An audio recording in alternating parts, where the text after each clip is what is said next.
Hello once again. Recently we spoke about the harness, the electrical wiring that goes actually from the engine compartment all the way, sometimes under the seats, and all the way to the rear compartment of the vehicle.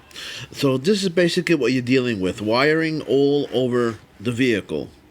Not so easy to find a problem when there is an open or something is broken. Not easy at all. But anyway, if you're dealing with a problem, let's say we're coming over here. This is where the instrument panel is. Over here, you have the connectors for the blow motor. You have the connectors for ignition key. All these things are over here. So whatever you're looking for, you have to break it up into sections. If you're dealing with a problem with the rear parking lamps, obviously you're going to be dealing with this wiring harness over here. But remember, look where it comes from. It comes from here also. Everything comes from the fuse box. It's connected to the fuse box. The B plus, the battery, has a wire, a thick wire, that goes to the fuse box as a B plus. Then it goes to the fuses, and then all these wires are broken up to the appropriate accessories. So that's that. Now let's say over here, we're dealing with over here, if you need something, let's say the motors, the wipers don't work. You're dealing with this section over here, as it says in the engine compartment.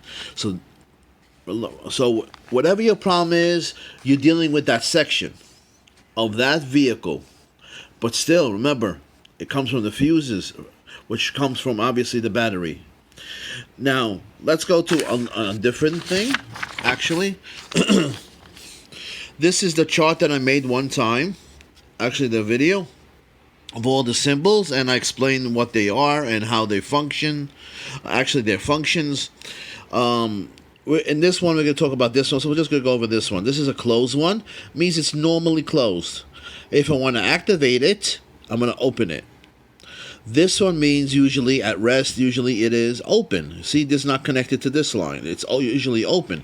If I want to activate it for the circuit, I close it. This will be the opposite of this one.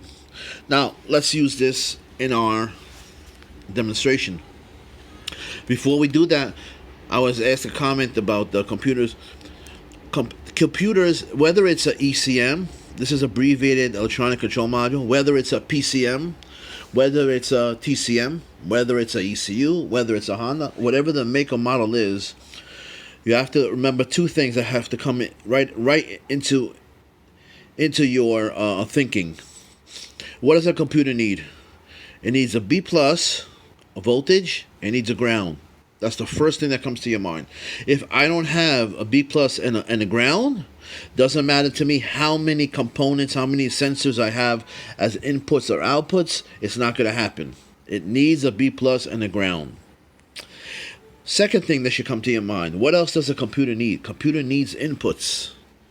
Inputs in what form? In the form of sensors. Over here, they take the examples of a throttle position sensor or a crankshaft position sensor. When the crankshaft is turning, it looks at the revolutions to find number one cylinder, but this one, throttle position sensor, when you step on the gas pedal, you're activating a plate, something called the throttle body, to let air in to the intake of the engine. So you're letting in air. But anyway, it has to know what is being open, what is being closed, what is turning, what is not turning, how many revolutions. All these things are factors, are variables that he's the boss. He looks at these predetermined instructions in the processors and the memories that are written in there, and he says, okay, when this is open 40 degrees, when this is open 50 degrees, or whatever it is, when this voltage is 2 volts, whatever it is, I do this. He has instructions all over that are written, what has to be done. So the second thing comes to your mind, computer needs inputs. What about a body control module? Same thing. It could be a relay, it could be a switch for the lamps, anything. But the output will be what it controls when it gets the data from the input. So inputs are sensors. It could be anything. It could be a switch. Outputs are what it controls. It could be fuel injectors. It could be the fuel pump like we've been having in all these videos. So remember, it asks you for the information. Upon that, it takes something and makes a decision. What should I do? When it does come to a decision, it says, "Okay, let me open the fuel injector longer, less time. Let me engage the fuel pump, which is very important. Let me engage the starter motor, which is very important." So, number one, we cannot, if the outputs are not working, we cannot necessarily blame the fuel pump. We cannot necessarily blame the starter motor relay, because what's controlling them? He is. But in order to have that, what does he need? He needs these. If it doesn't have this, you will not get this. If you have this and you have this, you should have this, but not necessarily. What happens if a connector is broken in between here to here? What happens if there's a fuel pump and the wire is broken? Like somebody told me a comment. He went to the dealership and there was a problem with the computer because the wire was broken. I don't remember the name. Anyway, so he had the inputs, he had the computer, but what messed up? The final stage messed up. The wire going to the fuel pump. That's all it takes. That's all it takes. Let's go to the basics because I was asked about schematics. Let's go to the basics before we jump a little advanced. I'm trying to keep everything very simple, as you can see. Anyway, obviously we have a battery in the car. We know it's 12 volts. We have a switch. We have fuses also, which is not here, but I think you understand the point I'm trying to convey. We have a light. Okay, this light can represent a brake light. It can represent the parking lamp. It can represent the headlamps, whatever. It doesn't matter. We have a lamp, and which is the load? This is the load. This is what we want to get to light, to do the work, the bulb. Now, this is where you have one connector over here going to the negative. In a car, that's why I showed you, I started off the very beginning with all that harness, right? You have one wire going back to the battery constantly. Over there in the car, you have a body ground, you have a chassis ground, you have an engine ground. We cannot have 100 wires all going back to the negative of the battery. And that's why I started my initial description of the harness from the engine to the back. Let me just go back to it. In other words, if this needs a ground over here, right? We can't always go and have wires connected back to the battery. How much wiring would that be? How much weight would that be for the vehicle? A lot of weight. And we're trying to cut off the weight as much as possible. Why? For better fuel consumption. Okay?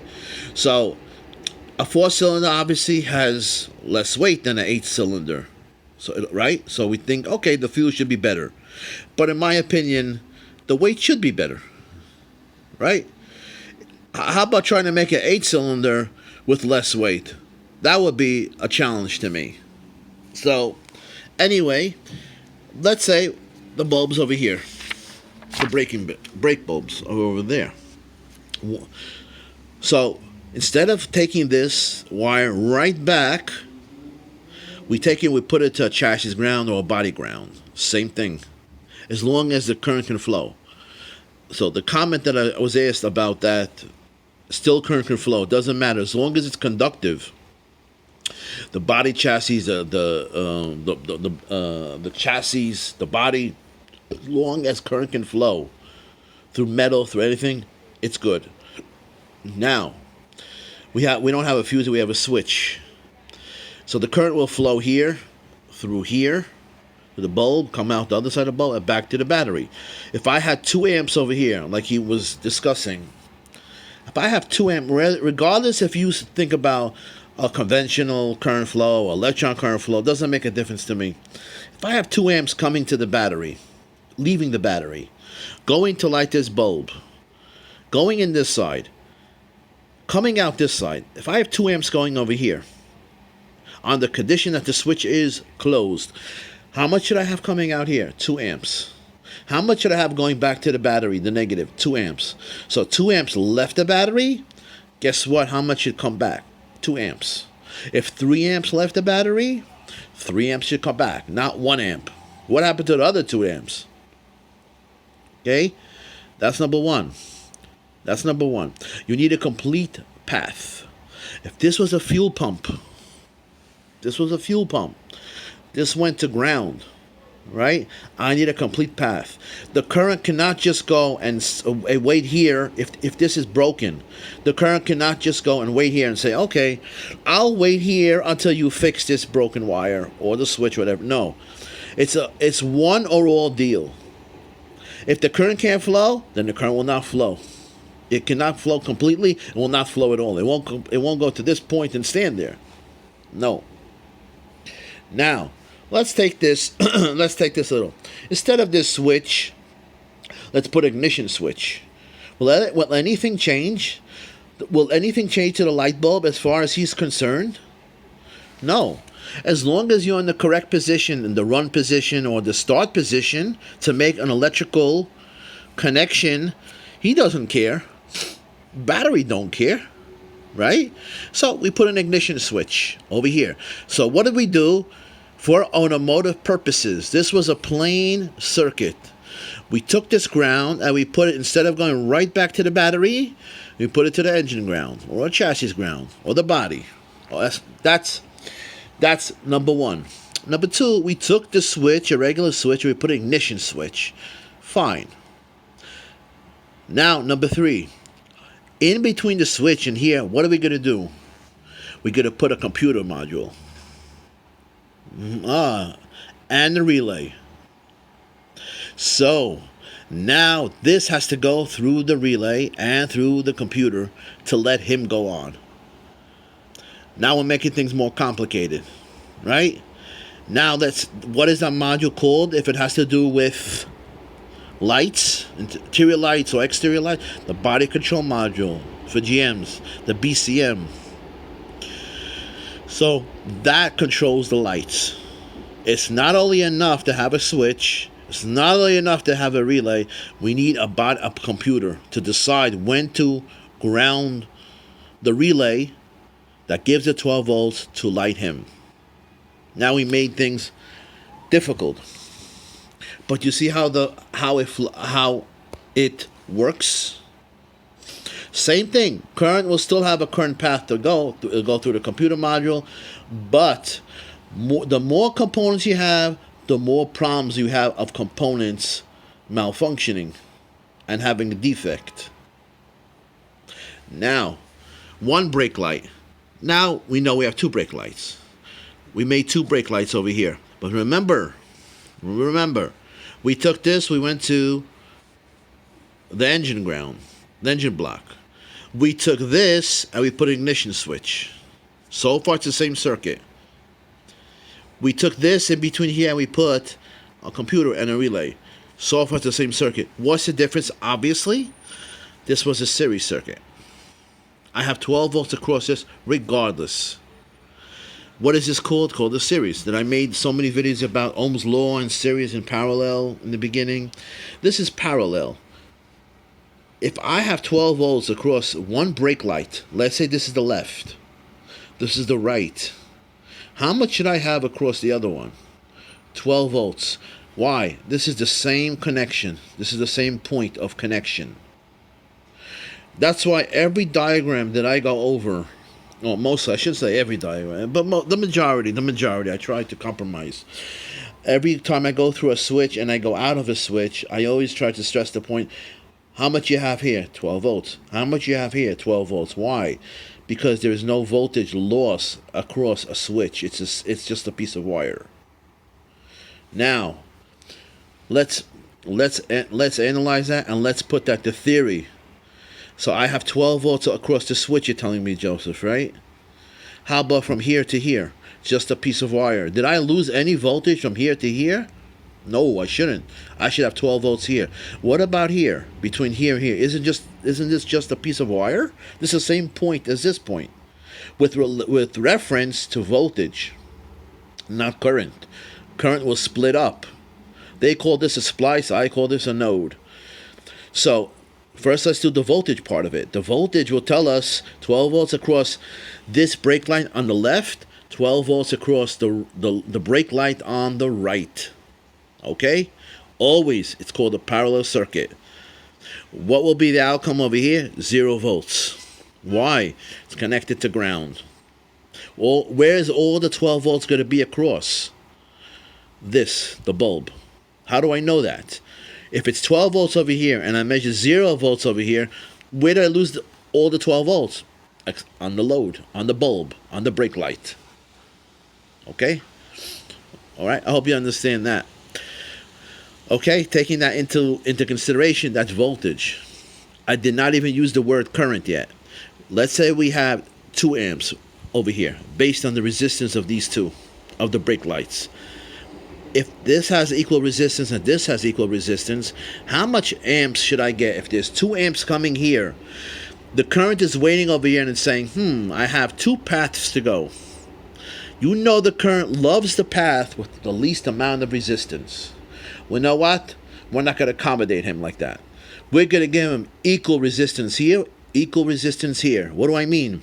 If this is 10 ohms here, this is 10 ohms. So now he's saying, oh, okay, now I have to split up my 2 amps over here. I'm waiting here with 2 amps. Since this is equal here, since this is equal here, 1 amp here, 1 amp here. The total was 2 amps. It's split up. 1 amp went here, 1 amp here. Now they come back to the splice. The total coming out of here should be how much? If the total went in as 2 amps and it's flowing here and it's flowing here, how much should be coming out? 2 amps. The same 2 amps. The same 2 amps. So 2 amps was sent from the battery based upon the total resistance of the bulbs. That they are both working correctly. That's the key. Okay? We know they have, so anytime you go to a bulb, anytime you go to, this could be a motor in the window. Anytime you go, how much should you measure? Off the bat, 12 volts. So the parking lamps, the headlamps, how much should I measure? 12 volts. Why? Because it goes from the battery and it's 12 volts. And the ground. So he's sending 2 amps. It's splitting up 1 amp, 1 amp through the both brake lights, and it's coming back as 2 amps. Isn't it the same rule as we just said over here? If I have 2 amps coming out of here, 2 amps should come back. Isn't it the same theory? 2 amps leaving, 2 amps coming back. The only thing that has changed is I put another brake light over here. Correct? That's what's changed in the circuit. If you have that one that's out, let's say I have this one, the brake light is out on the right side, but the left one is good. The resistance changed. The resistance changed now. The total resistance. If the total resistance changed, the total current will change. But what about the voltage? The voltage will still be 12 volts. Regardless if this is open or not open, this should be 12 volts. This should be 12 volts. But, if you put a meter over here, that's why it's very important. If you put a meter across this, depending upon the impedance of the meter, current will flow through that meter if this is open. Let me repeat that. That's why I always stress the point, high input impedance meter, where current will not flow through it. If this is open, let me try to get this. Hold on. Okay. If this is open, let me take this out of this. What's here? It's open. I put a meter across it. What kind of meter? A voltmeter. Why? Because I want to know if I have 12 volts coming in at the connector. Let's say there's a connector here from the battery. I want to know, right? 12 volts over here. But this meter has very low resistance and impedance. Guess what? I just gave a path for the current to flow. Instead of flowing through this, the current is flowing now through the meter. And instead of measuring 12 volts over here, guess what? I'm going to measure something lower than that. Why? Because the impedance of the meter now, the low resistance of the meter, because it was a cheap meter, is in parallel with this, right? And now the resistance went down, the voltage across it went down. So, you know what you're going to have? You're going to have this voltage down also. They're in parallel. This is the hardest part. This is the hardest thing to understand. But that's why I always stress the point. Get yourself a reliable, accurate meter. If the current flows into that meter because it's low, the voltage will change. You're loading down this. Anyway, like I said, go over it. Please go to my channel, Joe Electronic Schematics for Auto. All the symbols, I did a video about this. That's why I didn't go over these components and the functions of them. You can see them. Please go over the videos that I stressed about how to test the relay, because I was asked a question about how to test the relay. I did it in circuit in a schematic, but I also did one live to show you don't take out the relay, don't jump it. That will cause problems at the end. All right, please go see that video. Thanks for watching.